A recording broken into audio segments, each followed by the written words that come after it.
This new AI breakthrough could actually change the path we take towards AGI. Let's talk about it. You see, something happened that is pretty crazy because it could be one of the most important things to happen in the entire field ever. And that's not an exaggeration. A company called Eon Systems just took a real fly's brain, an actual biological brain from a real fruit fly, scanned every single cell, every single connection between those brain cells, copied all of that into a computer, put that digital brain inside a virtual fly, and the fly just started walking. Nobody taught it how to walk, nobody programmed it to walk, nobody trained it on walking data, it just woke up and it knew exactly what to do. So let's actually get into what happened here and what precedent this sets for the future, because it's absolutely insane. So here's the thing in science called a connectome, and it's a big fancy word, and it basically just means that it's a map of a brain. Every brain cell, scientists call them neurons, and every connection between them. Think of this as like a blueprint for someone's entire brain, drawn out wire by wire. Now, in 2024, a team of scientists finished mapping the complete brain of an adult fruit fly.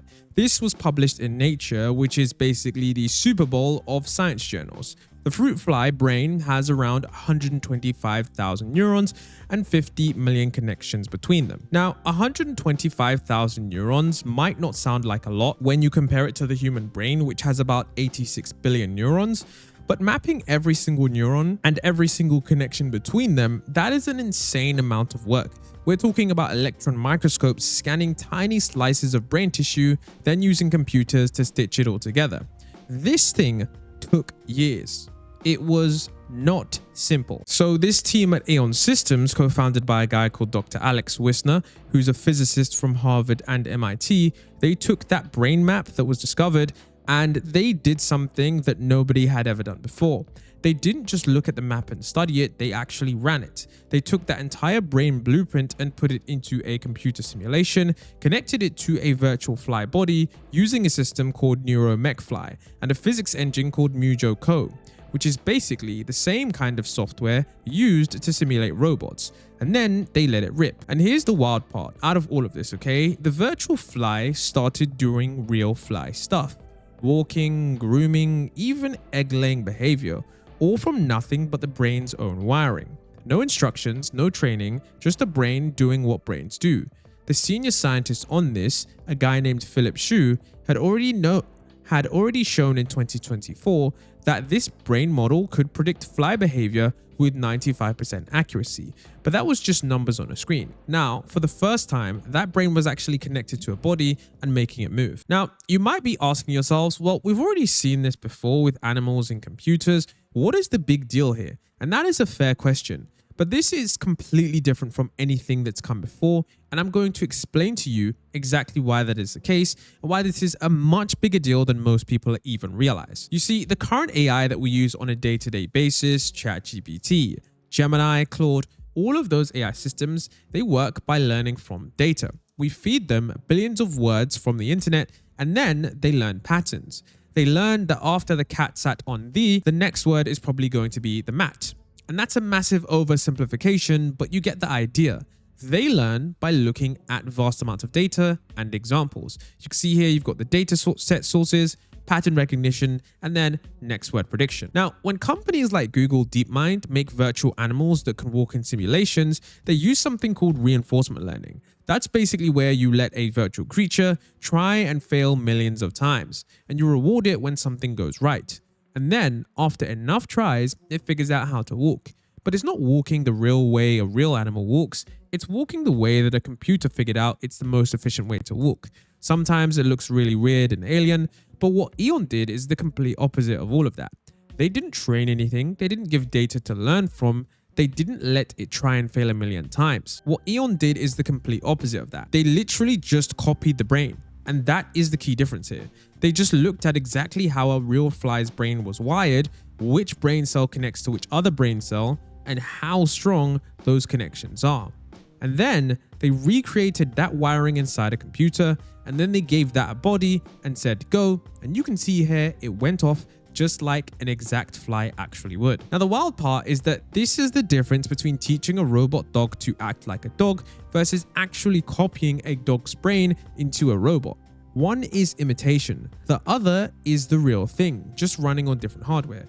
Or to put this another way, AI is like building a plane by studying birds, but what Eon did is actually putting a bird's brain inside a plane and letting it fly itself. So let me explain to you guys how this actually works in a simplified manner. So step one, what you would have to do is you'd have to take the real fruit fly's brain, you'd slice it into incredibly thin layers. We are talking thinner than a human hair, and you scan each layer with an electron microscope, and this gives you an unbelievably detailed 3D map of every single brain cell. Then you have step two. This is where you use machine learning to figure out what kind of brain cell each one is. Some brain cells excite other brain cells, making them fire. Others inhibit them, making them calm down. You need to know which is which.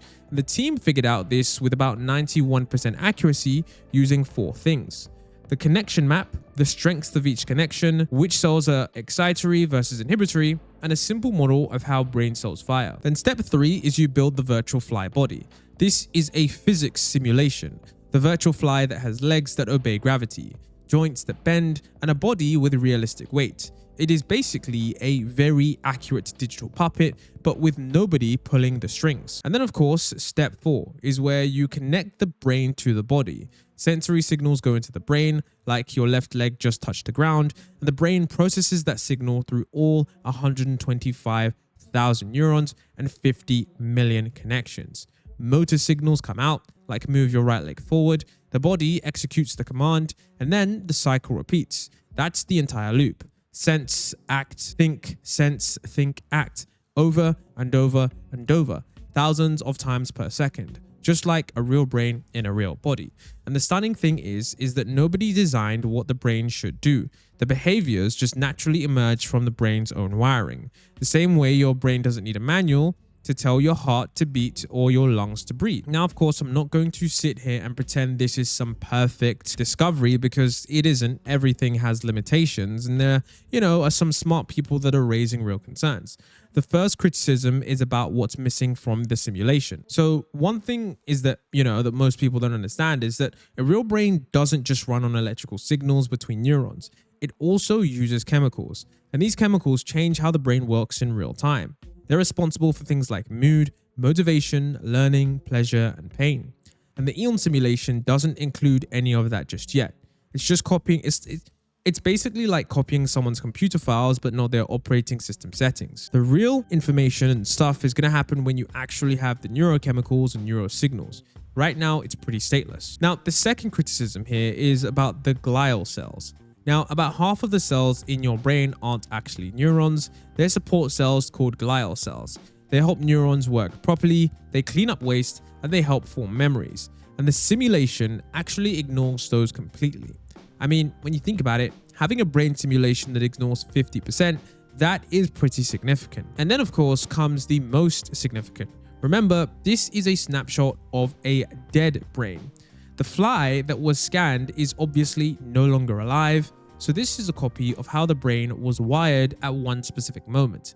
It can't learn new things. It can't form new memories. It can't adapt. It is frozen in time. And fourth, right here, some scientists are pointing out that the 91% accuracy sounds impressive, but what does that actually mean?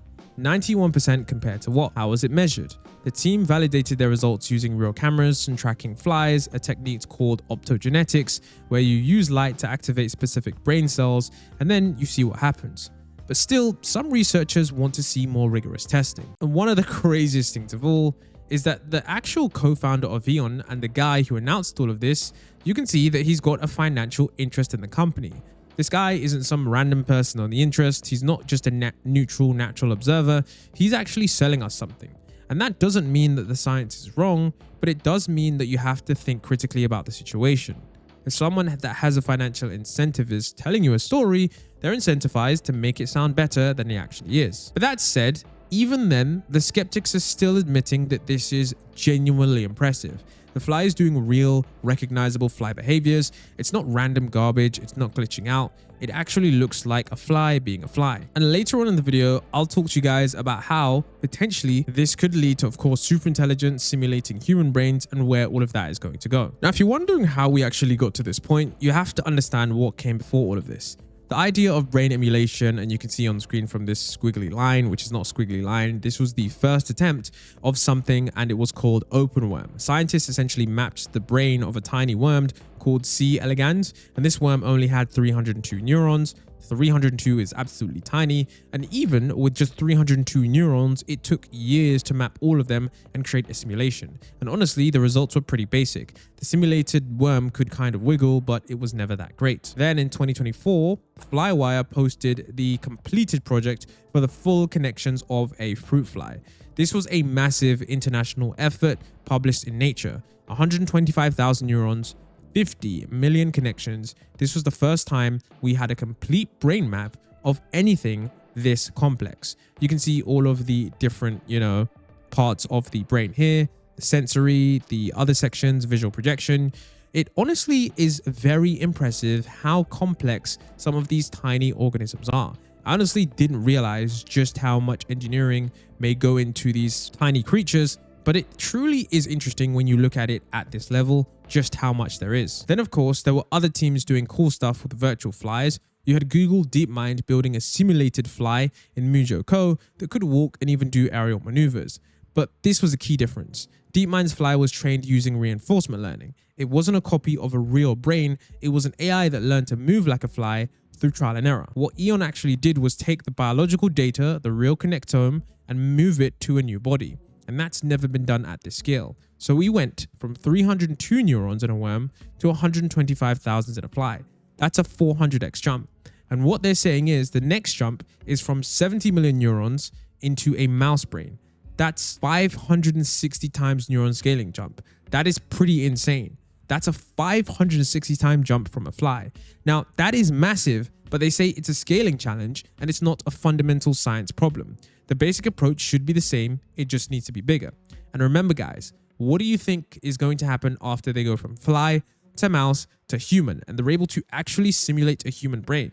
Can you not start to see where this goes? And of course, the implications for AGI superintelligence. Because the obvious question is, what happens when you can do this with a human? Now, first, computer power keeps growing. The amount of computing power available has been doubling every couple of years for decades. We're now building chips specifically designed for this kind of neural simulation. Second, brain scanning technology is currently getting better fast. Eon says they're using something called expansion microscopy, where you literally make brain tissue swell up so you can see the fine details more easily, combined with calcium and voltage imaging to watch live brain activity in real time. And third, and this is the philosophical bombshell, if a fly's brain can produce realistic movement just from its wiring, does that mean that consciousness is just wiring? Think about that for a second. If you could scan a human brain at the same level of detail, copy every neuron and every connection and run it in a simulation, would that simulation be you? Would it be conscious? Would it think it's you?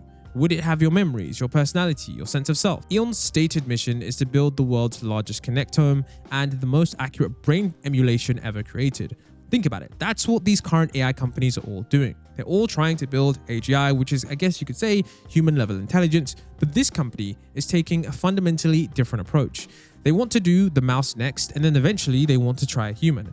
And as one commenter on Reddit put it, we stole the weights of an adult fruit fly and are successfully running inference on it.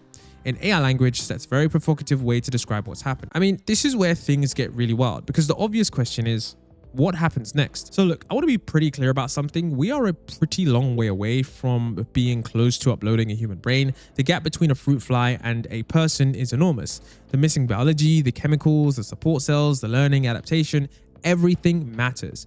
But remember, the reason this story matters is because it proves the concept. It proves that you can copy a brain accurately enough. Like if you do it accurately enough, you actually get real behavior out the other side. And that's not a theory anymore. That's a demonstrated fact for at least a fly. Remember, a fruit fly has 125,000 neurons, a mouse has 70 million neurons, and a human has 86 billion neurons, okay? I don't even want to do the math on just how much more of a jump that is, but if you did the math, you'd understand that we are a long way away. Now, think about this, okay? This could be a completely different path to something that could be even bigger.